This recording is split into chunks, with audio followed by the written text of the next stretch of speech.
Assalamualaikum warahmatullahi wabarakatuh. Kami dari kelompok 3, Session Layer yang beranggotakan Jamil Al-Munawar, Khalis, Zara Cikal, saya sendiri Nabila Putri, Amelia Putri, dan Rehana Fawaz.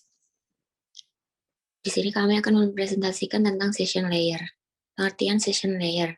Session Layer jaringan komputer merupakan layer atau lapisan kelima dari keseluruhan lapisan OSI layer pada saat user menerima data dari sebuah jaringan dan bertindak sebagai layer atau lapisan ketiga.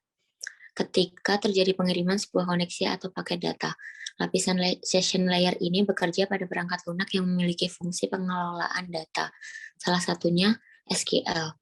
Dengan menggunakan perangkat lunak SQL ini, session layer dapat bekerja dalam membangun komunikasi dengan jaringan, sehingga terbangunlah sebuah koneksi jaringan tertentu.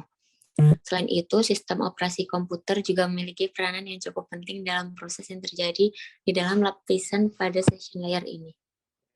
Selanjutnya akan dibacakan oleh Amelia. Oke, berikutnya tanggung jawab lapisan sesi bertanggung jawab ini itu ada 3. Yang pertama, melakukan sinkronisasi antara pertukaran data antar komputer. Kemudian yang kedua, membuat struktur sesi komunikasi. Dan yang terakhir, beberapa masalah yang berkaitan secara langsung dengan percakapan antara node yang saling berhubung di dalam jaringan.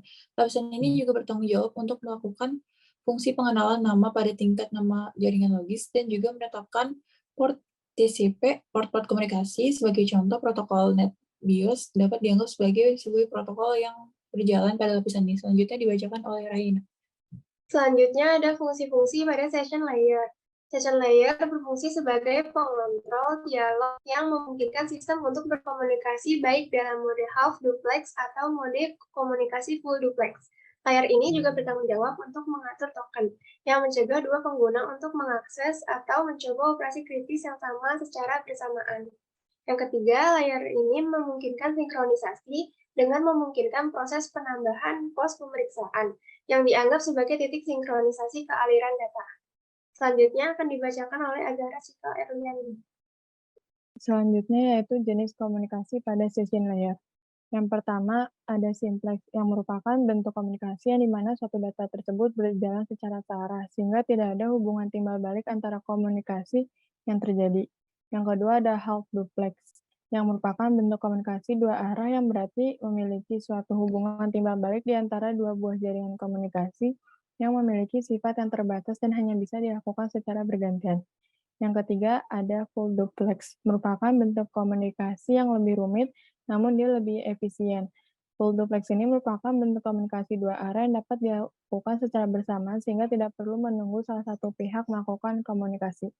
Selanjutnya akan dibacakan oleh Muhammad Jamil.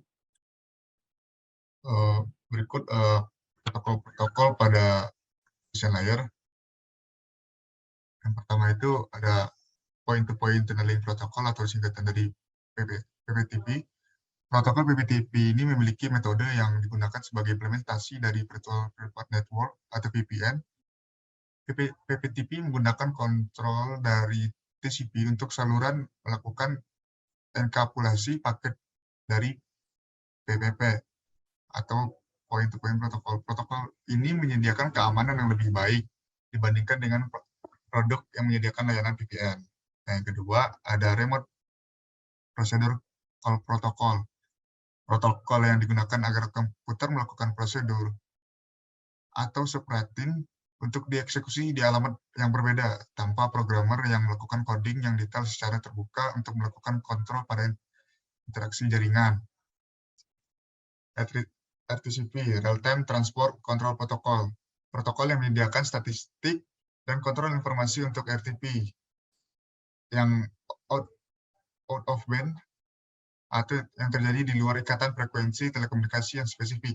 Fungsi utama dari protokol RTCP ini adalah untuk menyediakan masukan untuk quality of service dalam distribusi, menyediakan dengan mengirimkan statistik pada informasi secara berskala.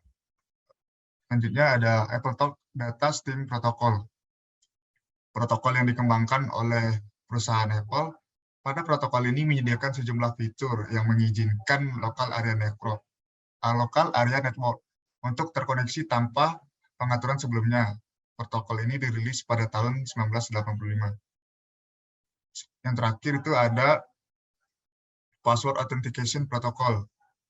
Protokol ini yang didasari penggunaan password sebagai autentikasi yang digunakan oleh point-to-point protokol untuk memvalidasi pengguna. Hampir semua sistem operasi jaringan mengontrol servernya dengan memanfaatkan PHP ini. Selanjutnya akan dibacakan oleh Kalis. Selanjutnya, cara kerja pada sisi layer. Yang pertama adalah kita menetapkan alamat penerima, kemudian kita memilih Transport Quality of Service atau lebih dikenal sebagai QoS yang dibutuhkan sebagai parameter. Kemudian kita harus memperhatikan hal-hal yang memungkinkan untuk sesi koneksi ini bermasalah antara parameter pada session layer ini.